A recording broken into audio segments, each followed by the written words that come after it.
அனைவருக்கும் வணக்கம். இந்த வீடியோவில் 4ஆம் வகுப்பு கணக்கு பயிற்சியின் விடை 2024-2025 பணம் அப்படின்ற பாடத்திற்கான விடைகள் பார்க்க போகிறோம். 130 அப்படின்னா பாருங்கள், எது 130 வரும் அப்படின்னா இது வந்து 100 200ன்னு வந்துடும். 130. அடுத்து 220. அடுத்து பொறுத்துக்க பாருங்கள், ரொம்ப சிம்பிள். 420 ரூபாய்னா எது 420 வருது அப்படின்ற மாதிரி நம்ம என்ன பண்ணுறோம், அதையே மேட்ச் பண்ணிக்கிறோம். அடுத்ததாக பார்த்தீங்கன்னா அந்த டினாமினேஷன் எழுதி சொல்கிறாங்க. ரொம்ப ஈஸி. நம்ம பல வகையில் எழுதலாம். நம்ம ஒரு வகையில் கொடுத்துருக்கோம். மாணவர்கள் பல வகையில் முயற்சி பண்ண செய்யணும். அவர்கள் வந்து முயற்சி பண்ணி அதற்கு தகுந்தாற்போல் விடைகளை எழுத வேண்டியது. அதே மாதிரி தான் டினாமினேஷன் எழுதுறதா எந்த ரூபாய் எப்படி எழுதலாம்னு இதே மாதிரி தான் எழுதணுங்கிற அவசியம் இல்லை. பல விதங்களில் மாணவர்கள் எழுதலாம். எந்த விதத்தில் எழுதினாலும் கூட்டுத்தொகை கரெக்டாக வரும்போது அது வந்து சரியான விடையாகத்தான் இருக்கும். அடுத்து வந்து செயல்பாடு 2 மற்றும் 3ல் ஒரு உணவு விலைப்பட்டியல் கொடுத்துருக்காங்க.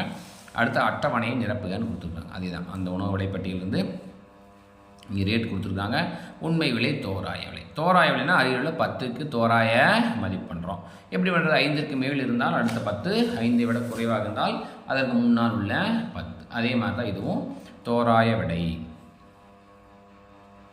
5ஐ விட அதிகமாக இருந்தால் அடுத்த 10, 5ற்கு முன்னாடி இருந்தால் அதை விட குறைந்த 10.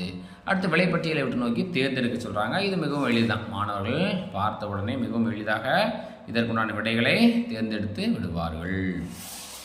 அடுத்த உண்மை விலையும் தோராய விலையும் கணக்கிட சொல்கிறாங்க.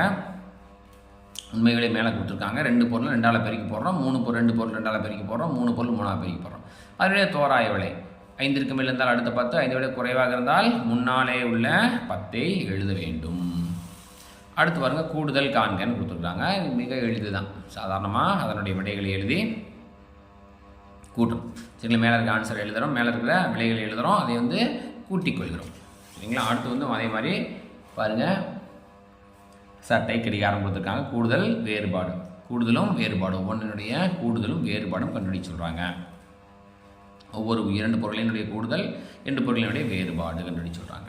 அடுத்து இந்த போல் விடை காண்க. ஒரு ஸ்மைலிக்கு 32 ரூபாய்னா 5 ஸ்மைலிக்கு என்ன? ஸ்மைலி உள்ள பால். அதே மாதிரி தான் ஒவ்வொரு பொருளும் கேட்குறாங்க. ரொம்ப சிம்பிள், ஈஸியாக எளிதாக பெருக்கி போட்டால் போதுமானது. அடுத்து அதே மாதிரி தான் மிகவும் எளிதாக 525 ரூபாய் காய்கறி. அது வந்து முதல் கணக்கு கழிக்கணும், 2, 3 இரண்டாவது கழிக்கணும், மூன்றாவது கூட்டணும். எதை எதனுடன் கழிக்கணும் கூட்ட வேண்டும். மாணவர்களாக ஈஸியாக அதை வாசித்து பார்க்கும் பொழுது கூறிவிடலாம். அடுத்து அதே மாதிரி தான் ஒரு பொருளினுடைய விலையை காண்கன்னு கொடுத்துருக்காங்க. இது வகுத்தல் கணக்கு. 5 பொருளுக்கு கொடுத்தா ஒரு பொருளுக்கு என்ன வகுத்து போடணும். 3 பொருளுக்கு கொடுத்தா ஒரு பொருளுக்கு விலை என்ன வகுத்து போடுறோம். அடுத்து வந்து 5 குறிப்பேடுகளின் விலை கொடுத்து ஒரு குறிப்பேட்டின் விலை கண்டுபிடிச்சு சொல்லியிருக்காங்க. அப்போ 80ஐ 5ஆல் வகுக்க வேண்டும். அதே மாதிரி தான் 6 அளவுகோல் விலை கொடுத்து ஒரு அளவுகோலின் விலை கேட்குறாங்க. 90ஐ 6ஆல் வகுக்கணும். அடுத்து 8 கிலோகிராம் கோதுமையின் விலை கொடுத்து 1 கிலோகிராம் கேட்குறாங்க. ஸோ அதே போல் வகுக்க வேண்டும். 224 8ஆல் 9. அதே போல் தான் 9 குடம் கொடுத்து 1 குடம் கேட்குறாங்க. அப்போ 720 9ஆல் வகுக்க வேண்டும். அடுத்து ஒரு சிறிய கணக்கு, கொஞ்சம் வந்து டபுள் ஸ்டெப் வர மாதிரி கணக்கு. நுழைவு கட்டணம் பெரியவர்களுக்கு கண்டுபிடிச்சி, நுழைவு கட்டணம் சிறியவர்களுக்கு கண்டுபிடிச்சி, அடுத்து உணவுக்கான செலவு கண்டுபிடிச்சி, 3ஐயும் மொத்த செலவுன்னு போட்டு கூட்டி எழுத வேண்டும். சரிங்களா? 1 கிலோகிராம் லட்டு கொடுத்துட்டு 8 கிலோகிராம் லட்டு கேட்டால் இது எளிமையான நேரடி கணக்கு. பெருக்குதல் மூலம் விலையை கண்டுபிடித்து விடலாம்.